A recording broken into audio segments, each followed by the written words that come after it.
Bashim Yahushai, Bashim Hakudash. Double honors to the apostles, elders, great millstone, the room, and teach well. Peace of salutation to the elect 144 first fruit. So we're going to get into this lesson about just pretty much key takeaways for what's going on in this Russian-Ukrainian war right now, because this has been escalating for the past 4 years. I did a lesson a few weeks back, going into pretty much the death toll so far when it just came to military deaths, which is over 500,000 that are dead now, just specifically military wise. I'm not including civilian. You can go catch that video if you would like.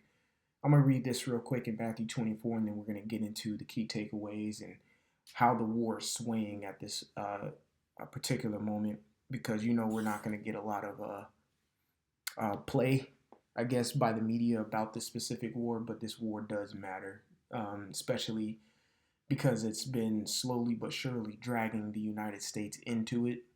So once that happens, because you see the conflict that's going on right now with the United States in the Caribbean area with Venezuela. Once that happens, like World War III is really happening. It's happening before our eyes, but it's crazy that this world is now under AI and TikTok, and it's a bunch of distraction. Back in World War I and World War II, everybody were hands on deck. Now it's not the case. These people are going to be caught off with this draft that's about to happen here soon. But anywho, this is Matthew chapter 24, in verse 6. It says, "And ye shall hear of wars and rumors of wars. See that ye be not troubled, for all these things must come to pass, but the end is not yet. For nation shall rise against nation, and kingdom against kingdom. And there shall be famines and pestilences and earthquakes in diverse places. All of these are the beginning of sorrows." Famines are the beginning of sorrows. Pestilence are the beginning of sorrows. You see what I'm saying? That's big time. All right. So we're about to see these things coming up, but let's go ahead and get into the key takeaways. And this is coming from understandingwar.org. As a matter of fact, let's take it all the way back up to the top. And this is from the Institute for the Study of War. All right. So we're going to go to key takeaways real quick. Hold on. Key takeaways. So I'm going to read these key takeaways, and I want to take you back up to a specific map. So key takeaways: Russian Deputy Foreign Minister Sergei Ryabkov reiterated that the Kremlin will not sign any peace agreements to end the war in Ukraine right now. That's something different right here. So, well, actually, let's do this. Russian, because this just happened. Ukraine war. This just happened. Let's go to the news, because they're still in the talks. Trump and Zelensky are still in the talks with trying to end this war. Hold on. I just saw it.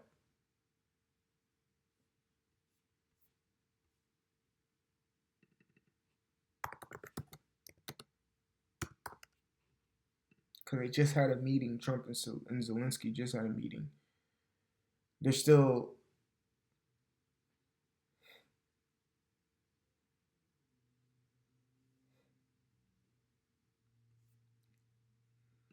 We'll see this real quick. So it says 3 takeaways. This is from thehill.com. 3 takeaways from Trump-Zelensky meeting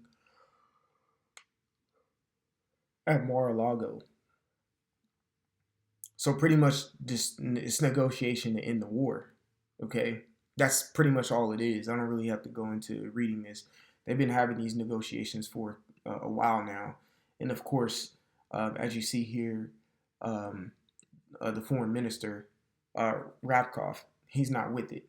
He's not looking for it, because the peace agreements that are being set are probably being given to the Russians, but they see no benefit that they're getting out of it. They're not getting what they want out of it. And at the end of the day, they want Ukraine, all right? They want to swallow Ukraine, all right, and get their land back. That's it. That's really the only way this war is going to stop. Once Ukraine submits and gets indulged by Russia, and becomes Russian territory. That's the only way this war stops.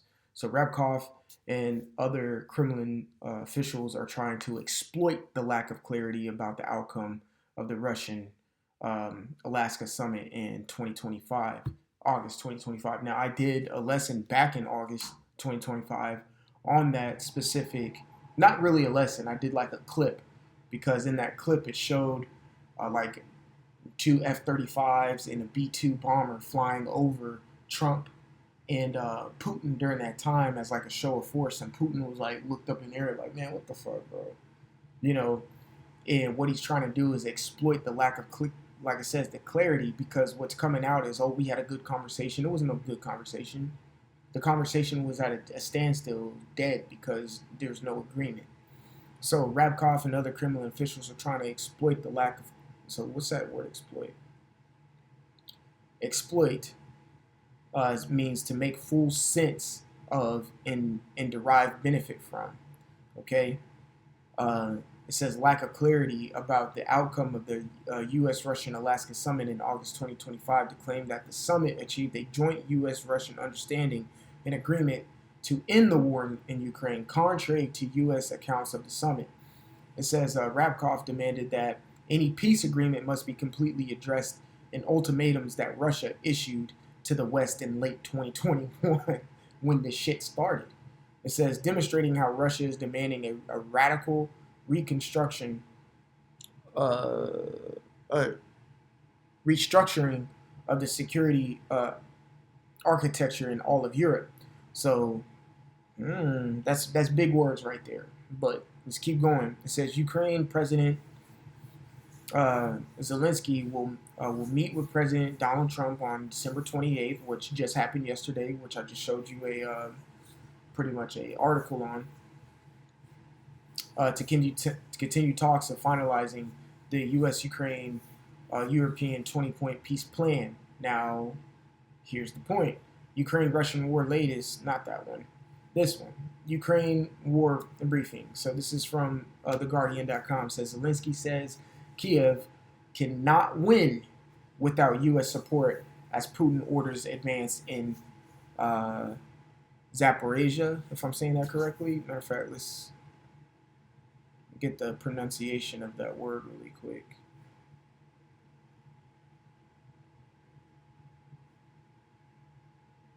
Zaporizhia. Yeah, I was close.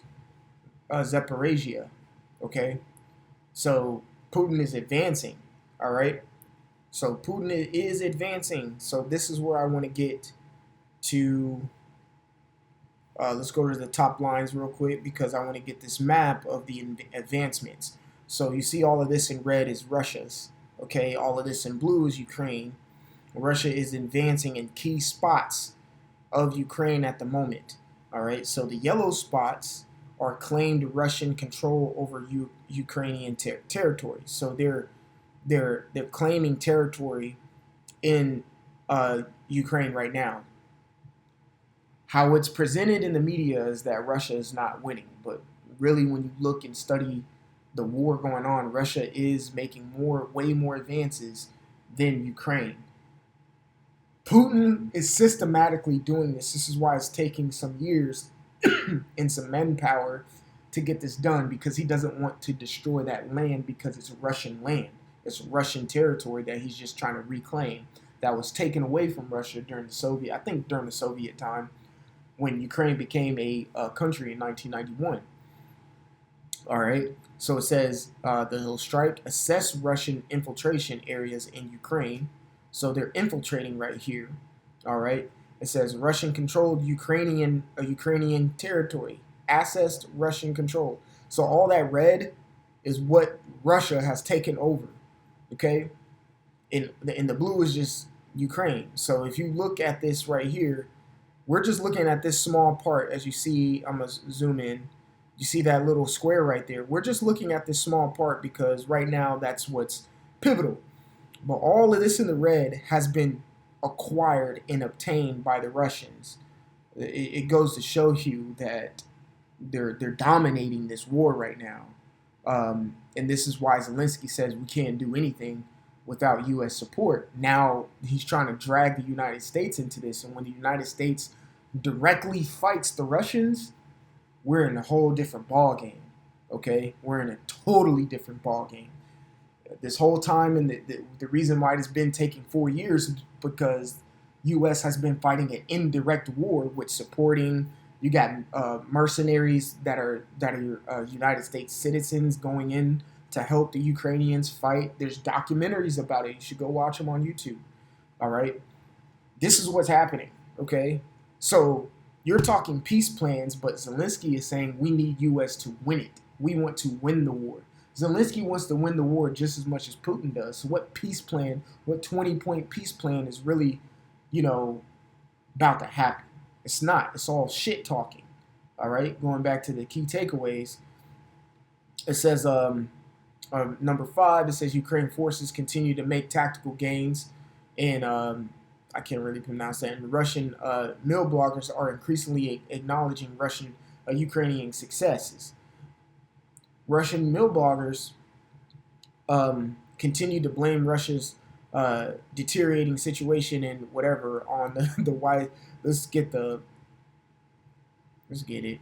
pronunciation.